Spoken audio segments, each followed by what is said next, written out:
In the first month after moving to Japan, I lost about 10 pounds, felt a boost in energy, and experienced a significant drop in stress. And I didn't really change anything about the things I was doing when I first got here. I still had most of my bad habits. I'd sneak some chocolate from time to time, sit behind a screen for hours on end, and sometimes do both at the same time. So what changed? Looking back, I think there are 3 tiny lifestyle changes that caused this bump in overall health that I had. And the best part is that you don't need to be in Japan or change anything really about your life to get these benefits. You can still sneak some chocolate and get to a healthier version of yourself. This is where my first health boost occurred. And while it's not exactly the first place you'd expect to build your beach body, go with me for a second.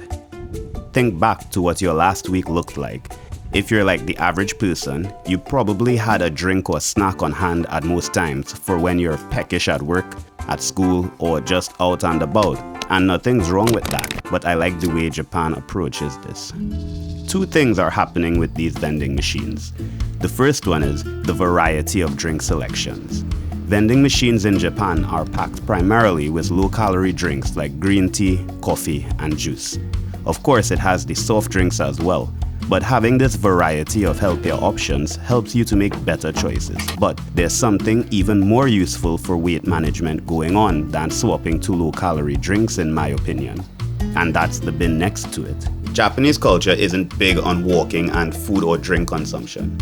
This cultural rule of not consuming food or beverages while on the go restricts unconscious eating. And if you're anything like me, and you happen to have snacks around, you also happen to feel for a bite, not a meal. This unconscious eating can easily be responsible for an additional 5 to 10 pounds a year and is usually the result of boredom.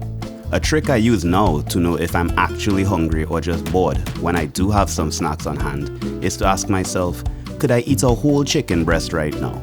If the answer is no, then it's likely I'm just bored.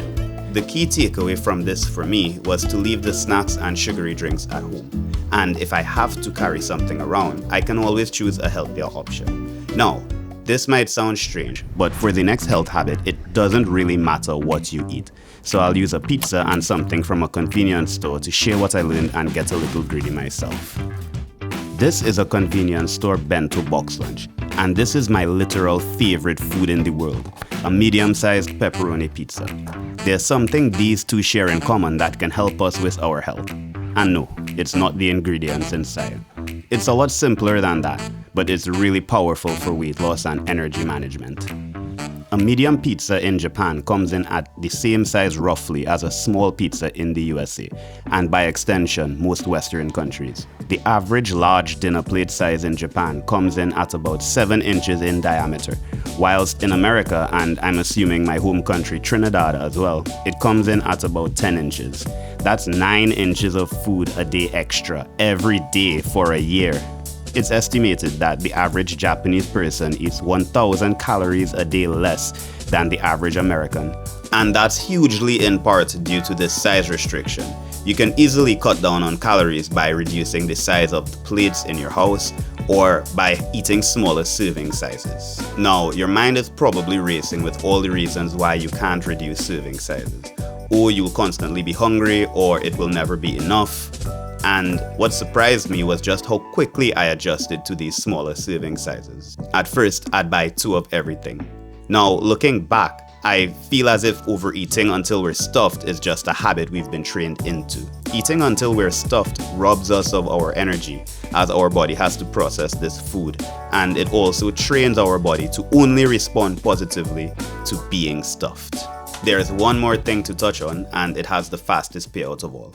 It's sure to leave you less stressed and ready to take on your challenges. This health habit addresses our highly modernized lifestyles. I know for me, most of my days are spent either indoors or inside a car, and with easy access to our phones, computers, and angry drivers, it often adds up to more stress. The trap that most of us fall into, and I did myself, is that we get so comfortable in our environments that we forget to step outside of our daily routines. In Japan, there is a profound appreciation for the healing benefits of nature. So much so that there is a name for it, called Shinrin-yoku, or nature bathing. It's a practice that involves intentionally unplugging yourself from the stresses of city life and sitting momentarily in nature. The benefits come almost instantly. Studies have shown that spending time in forest environments can reduce concentrations of cortisol, lower pulse rate, lower blood pressure, and a host of other benefits. Being a newcomer, I found myself exploring a lot, which meant I spent a lot of time in nature. This calmed my mind and reduced my stress levels. It was a great reminder that getting outside of the daily grind could have such a transformative effect on your life. Maybe you can find a park or a lake nearby where you can unplug and reconnect with yourself. Leave a comment below with any health tips that you think can help out the community, anything that worked for yourself, and if you enjoyed this video, please check out another video of mine up above somewhere here. All the best.